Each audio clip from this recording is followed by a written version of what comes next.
রান্না বান্না কমপ্লিট? হ্যাঁ। কি কি রেঁধেছো? এই তো ভাত রান্না করেছি। আলু সেদ্ধ আছে, আলু সেদ্ধ আছে, হ্যাঁ। আর খেটে শাক ভেজেছি। আচ্ছা। আর কাঁচকলা ভাজা আছে। হুম। আচ্ছা, করলা ভাজা আছে। আচ্ছা, লম্বা লম্বা করে। আচ্ছা, এটা কি? এটাই আছে ওল ভাতে। বাহ, দারুণ। মাখা আছে পুরো মাখা? কি দিয়ে মাখলে? লেবু দিয়ে আর কাঁচা লঙ্কা আর কালো সর্ষে দিয়ে। বাহ। আর কি হয়েছে?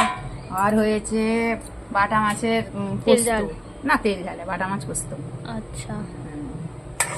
আরো একটা আছে, সেটা হচ্ছে সব রকম আনাজ দিয়ে একটা তরকারি, সবজি তরকারি। সবজি তরকারি? আলু, বেগুন, কাঁচকলা, ঝিঙে, লাউ ডাঁটা সব দিয়ে একটা তরকারি। আচ্ছা, ঠিক আছে, এগুলোই মেনু আজকে। হ্যাঁ।